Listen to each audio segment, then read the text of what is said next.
Orasi ilmiah oleh Ketua Dewan Perwakilan Rakyat Republik Indonesia. Ketua DPR RI periode 2019-2024 ini merupakan salah satu putri kebanggaan bangsa Indonesia. Beliau kelahiran Jakarta tanggal 6 September 1973. Beliau pernah menjabat sebagai Menteri Koordinator Pembangunan Manusia dan Kebudayaan Republik Indonesia periode tahun 2014-2019. Pengalaman dan kiprah beliau dalam organisasi politik, kemasyarakatan baik di dalam maupun luar negeri sudah tidak perlu diragukan lagi. Dan berbagai penghargaan telah beliau raih, di antaranya Pemrakarsa Pagelaran Wayang Kulit dengan kelir terpanjang versi Muri pada tahun 2013. Menteri termuda dalam Kabinet Kerja Jokowi JK versi Muri pada tahun 2015. Perempuan pertama yang menjabat sebagai Menteri Koordinator Bidang Pembangunan Manusia dan Kebudayaan Republik Indonesia pada tahun 2015. Demokrasi Award tahun 2016 dari Rakyat Merdeka Online. Dan Anugerah Pers 2019 Jawa Tengah bidang pemerintahan khususnya diseminasi dan implementasi gerakan revolusi mental. Dengan judul orasi Pembangunan Manusia Indonesia dengan Nation and Character Building, hadirin kita sambut Dr. Honoris Causa Puan Maharani.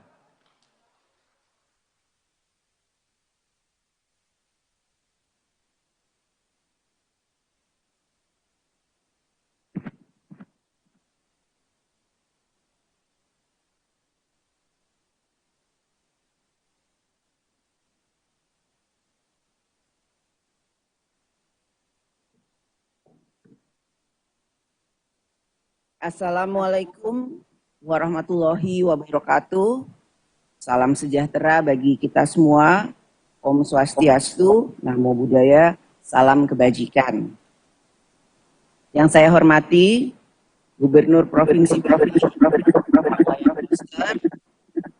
yang saya hormati Ketua, Sekretaris dan anggota Majelis Wali Amanat, yang saya hormati Ketua, Sekretaris, dan anggota Senat Akademik, yang saya hormati Ketua, Sekretaris, dan anggota Dewan Guru Besar, yang saya hormati Rektor dan para Wakil Rektor, yang saya hormati Dekan Fakultas, dan yang saya hormati seluruh sivitas akademika Universitas Udayana serta seluruh para undangan yang hadir secara fisik maupun secara virtual. Puji syukur kehadirat Allah Subhanahu wa Ta'ala yang telah melimpahkan rahmat dan hidayahnya kepada kita semua, sehingga hari ini kita dapat mengikuti acara sidang terbuka Senat sebagai puncak peringatan Disnatalis ke-58 Universitas Udayana. Pertama-tama saya ingin mengucapkan selamat ulang tahun ke-58 kepada Universitas Udayana, perguruan tinggi tertua di Bali, yang telah melahirkan putra-putri terbaik bangsa Indonesia di Pulau Dewata. Para anggota Senat yang saya hormati, di usia Universitas Udayana yang ke-58 dan usia Indonesia yang ke-75, kita sebagai bangsa telah mencapai berbagai kemajuan dan juga menghadapi tantangan-tantangan baru. Tantangan yang ada di hadapan kita sekarang tentunya adalah pandemi COVID-19 yang telah berdampak pada aspek kesehatan dan juga telah melumpuhkan seluruh aktivitas masyarakat, baik di bidang ekonomi, sosial, budaya, bahkan kegiatan bersama keagamaan. Pandemi COVID-19 benar-benar sedang menguji ketahanan nasional Indonesia dalam berbagai sektor. Ketahanan kesehatan kita diuji kemampuannya dalam menghadapi wabah, melayani pasien, menjaga keselamatan tenaga kesehatan kita, dan lain sebagainya. Ketahanan pangan kita diuji kemampuannya untuk dapat berdaulat, memenuhi kebutuhan masyarakat di tengah pandemi. Ketahanan kita sebagai masyarakat sedang diuji Kedisiplinan kita dalam menjalankan protokol kesehatan sedang diuji. Solidaritas kemanusiaan kita sedang diuji. Dan kemampuan kita bergotong royong pun turut sedang diuji. Sebelum adanya pandemi COVID-19, kita juga memiliki sejumlah pekerjaan rumah untuk mempercepat terwujudnya kemajuan di Indonesia. Sejak tahun 2019, Indonesia telah masuk dalam kriteria upper middle income group dengan pendapatan per kapita sekitar 4,244 US dollar setelah selama kurang lebih dari 23 tahun berada dalam kelompok lower middle income group sejak tahun 1995. Faktor-faktor yang disinyalir menjadi penyebab utama suatu negara masuk ke dalam middle income trap, antara lain kondisi demografi yang tidak mendukung tenaga kerja yang tidak efisien, infrastruktur tidak memadai, kondisi institusi yang lemah, pasar keuangan tidak efisien, diversifikasi produk yang rendah, serta tingkat inovasi yang rendah. Indonesia sedang mengalami keseluruhan faktor tersebut, kecuali kondisi demografi Indonesia yang masih mendukung dengan besarnya golongan penduduk usia produktif. Saat ini, kita juga berada dalam era kemajuan zaman yang sangat dinamis dan terbuka secara sosial, budaya, ekonomi, dan politik, serta persaingan global yang semakin tajam. Sebagai bangsa dan negara, kita semakin dituntut untuk memiliki kemampuan dan kekuatan di bidang politik, ekonomi, sosial, dan budaya agar menjadi negara yang maju. Untuk mempercepat terwujudnya kemajuan Indonesia yang memiliki kekuatan politik, sosial, budaya, dan ekonomi, maka salah satu agenda politik pembangunan kita ke depan adalah mempercepat pembangunan manusia Indonesia yang berkarakter dan berdaya saing. Dalam membangun manusia Indonesia, maka diperlukan fokus dan titik berat kita pada nation and character building, yaitu bagaimana kita membangun manusia Indonesia yang berjiwa gotong royong, cinta pada tanah air, memiliki rasa percaya diri sebagai bangsa, serta memiliki kesanggupan untuk membangun kemajuan bangsa dan negara. Manusia Indonesia yang menghormati nilai luhur budaya bangsa, memiliki akar kepribadian bangsa, sebagai bangsa yang ramah, toleran, religius, dan bergotong royong. Berkepribadian dalam kebudayaan Indonesia tidak berarti kita anti budaya asing. Kita tidak dapat mengisolasi diri dari pengaruh budaya asing. Akan tetapi, dengan kepribadian bangsa yang kuat, maka budaya asing dapat disaring dan dilarutkan dalam kebudayaan nasional.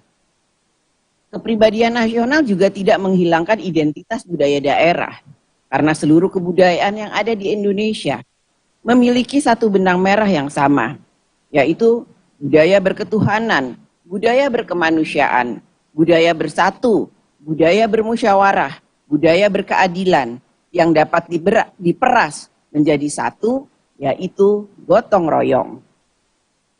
Keberagaman kebudayaan daerah mengisi taman sari kebudayaan Indonesia. Apabila kebudayaan yang berkembang di wilayah Indonesia dibiarkan secara alamiah, maka tidak mustahil kebudayaan transnasional akan menjadi tuan di negeri ini.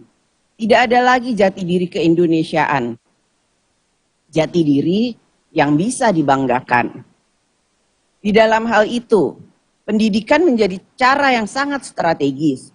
Pendidikan harus dimaknai sebagai suatu proses rekayasa sosial untuk membudayakan manusia, membuat manusia menjadi berbudaya. Pendidikan kita perlu arahkan agar bukan sekedar membuat anak menjadi cerdas, pandai berhitung atau belajar ilmu, akan tetapi jauh lebih penting adalah bagaimana kecerdasan tersebut membuat anak makin tinggi kebudayaannya atau semakin berbudaya dan memiliki jiwa Indonesia. Menyadari hal yang strategis tersebut, tidak mengherankan jika founding father meletakkan dalam pembukaan Undang-Undang Dasar Negara Republik Indonesia 1945 bahwa salah satu tujuan dibentuknya pemerintah negara Indonesia mencerdaskan kehidupan bangsa. Mencerdaskan kehidupan bangsa bukan hanya mengenai intelektual atau intelektualitas, akan tetapi menyangkut hal yang lebih luas, yaitu mengenai kecerdasan dalam seluruh kehidupan bangsa, kecerdasan dalam hal akhlak, budaya, sosial, ekonomi, berbangsa dan bernegara. Oleh karena itu, kebijakan pendidikan Indonesia diarahkan agar bangsa Indonesia memiliki sumber daya manusia yang berakhlak mulia, berbudaya Indonesia, toleran, bergotong royong, cinta tanah air, dan tentu saja menguasai ilmu teknologi. Institusi pendidikan tinggi seperti Universitas Udayana harus menyadari tanggung jawab besar yang ada di pundaknya. Pendidikan tinggi memiliki peran yang sangat krusial dalam upaya memutus rantai kemiskinan dan pintu masuk menuju pencapaian kesejahteraan masyarakat suatu bangsa. Pendidikan tinggi merupakan instrumen yang tepat untuk meningkatkan produktivitas dan kualitas hidup. Kita menyaksikan bahwa negara maju yang miskin akan sumber daya alam justru lebih terjamin keberlanjutannya. Mereka menyadari akan kekurangan sumber daya alam dan melakukan investasi besar-besaran terhadap sumber daya manusia melalui pendidikan. Tentu dibutuhkan komitmen kita semua dalam melakukan investasi jangka panjang pembangunan manusia Indonesia. DPR melalui fungsi legislasi, anggaran dan pengawasan terus mendukung pembangunan pendidikan agar dapat mempercepat tercapainya kemajuan bangsa. Dari alokasi anggaran pendidikan, trennya terus meningkat. Misalnya, pada tahun 2019 sebesar 478,4 triliun rupiah dan pada tahun 2020 meningkat menjadi 547,8 triliun rupiah. Sedangkan pada tahun 2021 RAPBN untuk bidang pendidikan direncanakan sebesar 550 triliun rupiah. Alokasi anggaran dan program bidang pendidikan tersebut diarahkan untuk membangun SDM unggul, yaitu melalui antara lain pendidikan anak usia dini atau PAUD dan wajib belajar 12 tahun, pemajuan pelestarian bahasa dan kebudayaan, peningkatan kualitas pengajaran dan pembelajaran, program pendidikan dan pelatihan vokasi, penguatan pendidikan tinggi, serta memperkuat riset nasional. DPR juga turut memberikan dukungan kepada program-program pemerintah di sektor industri, perdagangan, dan koperasi UMKM yang berkorelasi dengan peningkatan kualitas SDM Indonesia, antara lain program kewirausahaan, usaha mikro, kecil menengah dan koperasi, program pendidikan dan pelatihan vokasi yang terhubung dengan kebutuhan industri, program digitalisasi koperasi dan UMKM, program riset dan inovasi ilmu pengetahuan dan teknologi, serta lain sebagainya. Hadirin sekalian yang saya hormati, melalui pendidikan tinggi, kita dapat meningkatkan produktivitas SDM nasional, meningkatkan pendapatan nasional, meningkatkan kualitas kesejahteraan masyarakat, dan selanjutnya akan membawa kemajuan bagi Indonesia. Pendidikan merupakan investasi jangka panjang sebagai pondasi pembentukan manusia dan kebudayaan di Indonesia, penguatan kemampuan membangun kemajuan, serta jalan mewujudkan kesejahteraan rakyat Indonesia. Tantangan seberat apapun akan dapat kita atasi, asalkan SDM Indonesia kita berkarakter dan tangguh. Sekali lagi saya mengucapkan selamat ulang tahun ke-58 bagi Universitas Udayana. Semoga menjadikan Universitas Udayana adalah pencetak pemuda dan pemudi bangsa yang akan bermanfaat bagi Indonesia. Dan semoga Allah Subhanahu wa Ta'ala, Tuhan yang Maha Esa, selalu memberikan rahmat dan bimbingannya bagi kita semua. Terima kasih. Wassalamualaikum warahmatullahi wabarakatuh. Om Santi, Santi, Santi Om, Namo Buddhaya.